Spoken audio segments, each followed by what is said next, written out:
Nabi Musa alaihissalam satu hari waktu di Tursina, di bukit Tursina, beliau sambil menunggu selama 40 hari kitab Taurat turun. Ada beberapa kejadian-kejadian besar di situ. Di antaranya Musa alaihissalam pernah meminta agar di hari ke-37 menunggu di Tursina agar Allah memperlihatkan dirinya. Lalu Allah subhanahu wa ta'ala menyuruh Musa melihat gunung-gunung yang ada di sekitarnya. Gunung-gunung yang ada di sekitarnya. Ternyata gunung itu hancur lebur. Karena tidak mampu untuk menampung kedatangan Allah. Allah nggak datang. Tapi baru Allah mengatakan kalau gunung-gunung itu bisa menampung kedatanganku, maka aku bisa datang. Aku akan datang, hai Musa. Tapi ternyata Allah, waktu Allah baru mau datang, gunung-gunungnya hancur, lebur depan mata Nabi Musa. Sampai Nabi Musa pingsan. Tapi ini bukan bahasan kita. Ada kejadian sebelumnya. Musa alaihissalam sempat mengatakan, ya Allah, aku ingin sekali melihat keadilanmu. Aku ingin sekali melihat keadilanmu. Kata Allah, mengutus Jibril alaihissalam datang dan Jibril mengatakan, hai Musa, Tuhanmu berkata, kau tidak mampu. Kau tidak bisa sabar melihat keadilannya Allah kalau ke dalam kejadian langsung.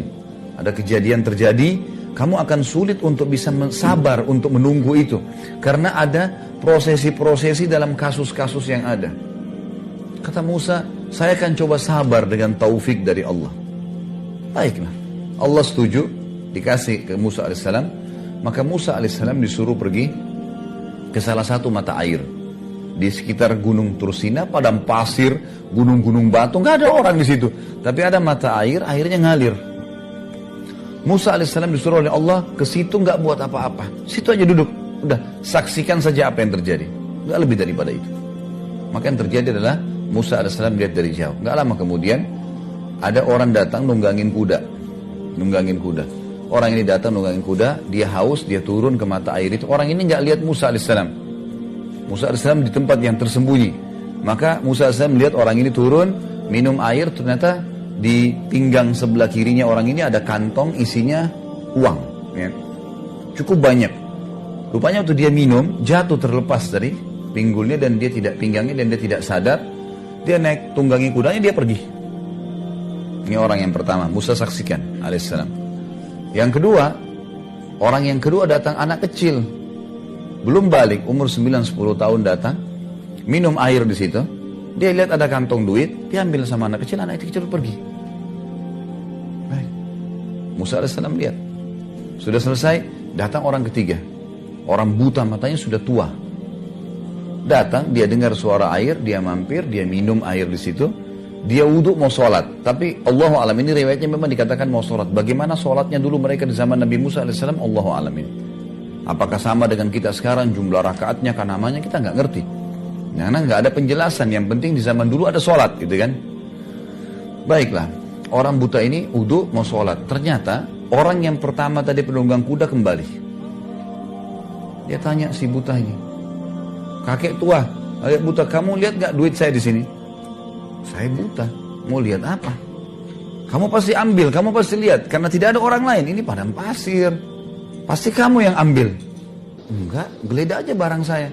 Enggak, saya enggak percaya. Cekcoklah dua orang ini sampai penunggang kuda membunuh dia.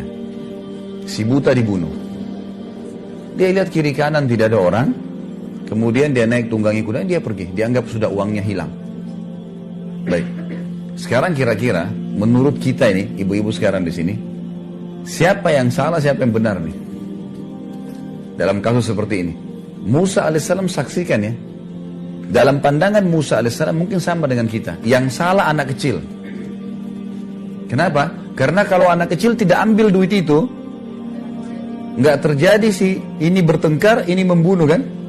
Benar nggak? Baik. Itu yang dilihat oleh Musa alaihissalam. Kalau kita juga di situ mungkin kita akan lakukan hal yang sama. Karena anak kecil tadi sumber masalah nih. Coba dia minum, dia biarin duit itu, orang ini kembali, dia ambil duitnya, dia pergi, nggak dibunuh si buta. Kan gitu. Tapi subhanallah, Musa alaihissalam tidak sabar nih.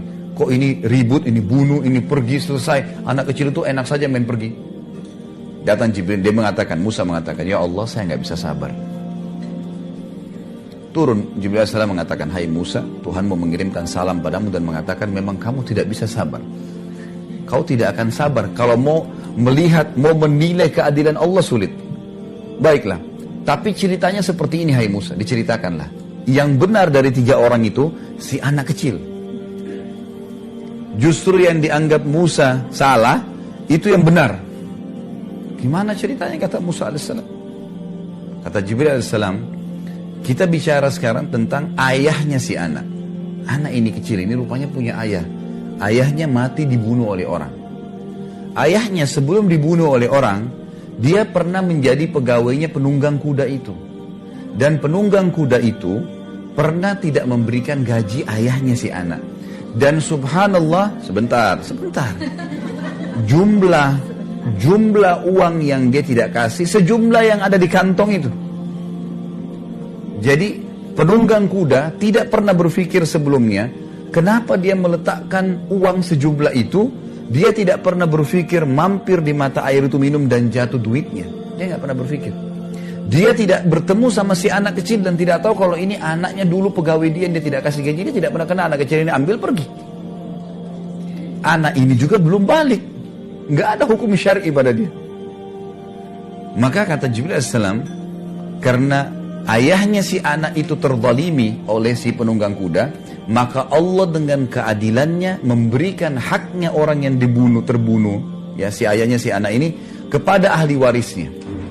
Walaupun sudah mati kembali kepada dia. Kata Musa alaihissalam, lalu bagaimana dengan orang tua yang buta? Kata Jibril alaihissalam, ayahnya si anak ini sebelum meninggal dibunuh orang, dan yang membunuh si buta itu. Sehingga, sebentar, tidak usah dibayangkan ibu-ibu di sini. Biasa ibu-ibu gitu pakai perasaan. Kita kalau cerita dibayangkan. Dengar saja, ambil pelajaran. Ambil pelajaran. Sudah, sebentar, jangan diputus dulu. Sekarang lihat bagaimana keadilannya Allah.